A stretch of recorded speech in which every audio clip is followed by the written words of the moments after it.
Hello guys, പത്രമാൻ്റെ പുതിയ episode റിവ്യൂയിലേക്ക് സ്വാഗതം. അങ്ങനെ നമ്മുടെ ജലജ അബിയോട് പറയുകയാണ്, നിൻ്റെ തല കണ്ടേ പിന്നെ എന്ത് ഐഡിയ ചെയ്താലും ഇതുപോലെ ഫ്ലോപ്പ് ആണല്ലോ എന്നൊക്കെ പറഞ്ഞ് ചൂടാവുകയാണ് കേട്ടോ. അപ്പം അബി പറയുന്നുണ്ട്, അമ്മയല്ലേ ഭയങ്കര ബുദ്ധിശാലിയാന്ന് പറഞ്ഞു പോയത്, പിന്നെന്താ, എന്തായാലും അമ്മ വിഷമിക്കുകയൊന്നും വേണ്ട, നമ്മളും ട്രസ്റ്റിൻ്റെ ഭാഗമാണല്ലോ, നമുക്കും എന്തായാലും ഒരു പ്രോഫിറ്റിൻ്റെ ഷെയർ കിട്ടാതിരിക്കില്ല എന്നൊക്കെ പറയുവാണ് കേട്ടോ. അപ്പം നമ്മുടെ ജലജ പറയുക, ഇതൊന്നും പറയാൻ പറ്റത്തില്ലടാ, നിനക്കൊരു കാര്യം അറിയുമോ, സത്യത്തിൽ ഞാനിവിടുത്തെ മുത്തശ്ശൻ്റെയും മുത്തശ്ശിയുടെയും സ്വന്തം മോളല്ല, അവരെന്നെ എടുത്തു വളർത്തിയെന്ന് പറയുകയാണ് കേട്ടോ. ഇത് കേൾക്കുമ്പോൾ അബിയാകെ ഞെട്ടിപ്പോവാണ്. എന്നിട്ട് പറയുകയാണ്, അത് നയനയ്ക്കും അവളുടെ അമ്മയ്ക്കും നവിക്കൊന്നും അറിയത്തില്ല, അതും കൂടെ അറിഞ്ഞു കഴിഞ്ഞാൽ അവളുമാരെൻ്റെ തലയിൽ കയറിയിരുന്ന് എൻ്റെ മൂത്ത നാത്തവും കാണിക്കുന്ന പോലെ കയറിയിരുന്ന് നിരങ്ങാൻ തുടങ്ങും എന്ന് പറയുന്നു കേട്ടോ. അപ്പോഴത്തേക്കും അബി പറയുകയാണ്, നമുക്ക് കിട്ടിയില്ലെങ്കിൽ നമുക്കിതിന് ഫുള്ളും അങ്ങ് തീയിടാം അമ്മയെന്ന് പറയുമ്പോഴത്തേക്കും ജലജ പറയാം, ഓ നമ്മളും കൂടെ നശിക്കാമെന്ന ഐഡിയ പറയാതെ എന്തെങ്കിലും സ്വന്തം കാലിൽ നിന്ന് എന്തെങ്കിലും ഒരു ഐഡിയ ഉണ്ടാക്കാൻ നോക്ക്. അപ്പോഴത്തേക്കും അബി പറയാം, നമുക്ക് വീണ്ടും വീതം വെപ്പിക്കാനുള്ള ചെയ്താലോ എന്ന് പറയുമ്പോൾ ജലജ പറയുന്നുണ്ട്, അയ്യോ അത് വേണ്ട, എഴുതി വെച്ചേക്കുന്നത് എന്താണെന്ന് കണ്ടതല്ലേ, അതല്ലാതെ നിനക്ക് വല്ല ഐഡിയ ഉണ്ടെങ്കിൽ നോക്കാൻ പറയുവാണ് കേട്ടോ. ആ സമയത്ത് നയന വന്നിട്ട് അനിയോട് ചോദിക്കുന്നുണ്ട്, മാല കാണാതെ പോയതിൽ എനിക്ക് സന്തോഷമായിരുന്നു എന്ന് ചോദിക്കുമ്പോഴത്തേക്കും അനി പറയുന്നുണ്ട്, എനിക്ക് അനാമികയോട് ഇഷ്ടക്കുറവുണ്ടെന്നുള്ളത് സത്യമാണ്, പക്ഷെ ദൈവത്തിന് നടക്കാത്തൊന്നും ഞാൻ ചെയ്യില്ല എന്ന് പറയുവാണ് കേട്ടോ. ആ സമയത്ത് നയന പറയുന്നുണ്ട്, അന്ന് നെല്ല് മുളപ്പിക്കാൻ വെച്ചപ്പോഴും ആരോ അതെന്തോ ചെയ്തായിരുന്നു, പിന്നെ നീ അത് ചെയ്യില്ല എന്ന് എനിക്ക് ഉറപ്പാണ്, അതുകൊണ്ട് പറഞ്ഞു എന്നേ ഉള്ളൂ. പിന്നെ എനിക്ക് നിന്നോടൊരു കാര്യം പറയാനുണ്ട്, നന്ദുവിനെ നീ ഫ്രണ്ടായിട്ട് തന്നെ കാണണം, അവളെ ഇടയ്ക്ക് വിളിക്കുകയും പണ്ടത്തെ പോലെ സംസാരിക്കുകയൊക്കെ ചെയ്യണം, അല്ലെങ്കിൽ അവൾക്കും അത് ഭയങ്കര വിഷമമാവും എന്നിങ്ങനെ പറയുവാണ് കേട്ടോ. ഇതൊക്കെ കേൾക്കുമ്പോൾ അനി ശരിയെന്നുള്ള രീതിയിൽ നിൽക്കുവാണ്. അത് കഴിയുമ്പോൾ നയനങ്ങ് പോയി കഴിയുമ്പോൾ അനി ആകെ സങ്കടപ്പെട്ട് നിൽക്കുന്നതാണ് കേട്ടോ കാണിക്കുന്നത്. പിന്നെ കാണിക്കുന്നത് നവ്യയും നയനയും കൂടെ സംസാരിക്കുന്നതാണ്. ജലജ ഇന്നലെ ചെയ്ത കാര്യങ്ങളൊക്കെ ഇവർ പരസ്പരം പറയുന്ന കേൾക്കുമ്പോഴത്തേക്കും ആ വഴി കനക വരുവാണ് കേട്ടോ. അപ്പം കനക ഇത് കേട്ട് ഞെട്ടിപ്പോവാണ്.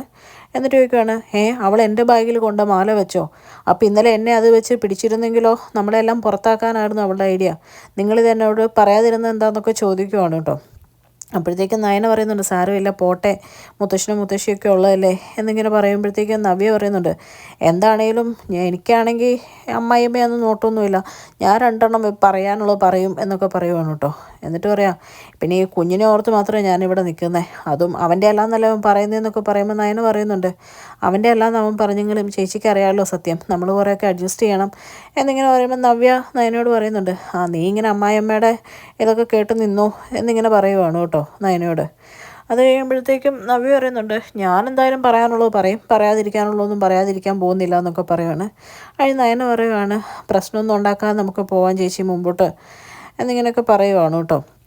ആ സമയത്ത് നമ്മുടെ കനക പറയുന്നുണ്ട്, ഇന്ന് ഞാൻ ആ ജലജയ്ക്കിട്ട് രണ്ടെണ്ണം കൊടുത്തിട്ടേ ഉള്ളൂ, ഞാൻ കാണിച്ചു കൊടുക്കാമെന്ന് പറയുമ്പോൾ നവ്യ പറയുന്നുണ്ട്, കഴുത്തിന് പിടിച്ചൊരു കുത്തു വെച്ച് കൊടുക്കാൻ എന്ന് പറഞ്ഞു വിടുവാണ് കേട്ടോ. അത് കഴിഞ്ഞ് നമ്മുടെ കനക ദേഷ്യം മൂത്ത് ജലജയുടെ അടുത്ത് ചെല്ലുമ്പോൾ ജലജയുടെ കയ്യിലൊരു കുപ്പി ഇരിക്കുവാണ്.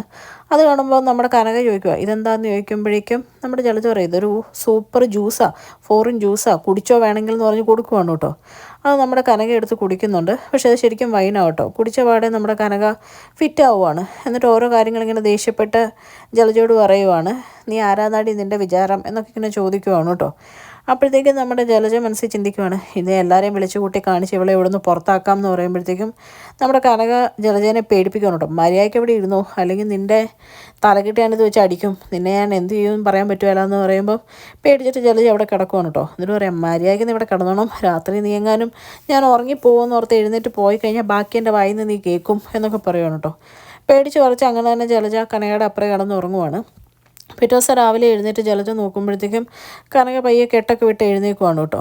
അപ്പോഴത്തേക്കും നമ്മുടെ കനക പറയുന്നുണ്ട്, ഇന്നലെ നീ എനിക്ക് തന്ന ഫോറിൻ ജ്യൂസൊന്നും അല്ലാന്ന് എനിക്ക് നന്നായിട്ടറിയാം, നീ തന്ന വൈനാന്ന് എനിക്ക് അറിയാൻ പാടില്ലാഞ്ഞിട്ടുമല്ല, പിന്നെ നീ ഇന്നലെ ഇവിടെ നടന്ന കാര്യം വല്ലവരോടും പറഞ്ഞു കഴിഞ്ഞാൽ എനിക്കും പറയാൻ കുറച്ച് കാര്യങ്ങളുണ്ട്, ആ മാല എങ്ങനെയാടി എൻ്റെ ബാഗിൽ വന്നതെന്ന് ചോദിക്കുവാണ് കേട്ടോ കനക ജലജയോട്.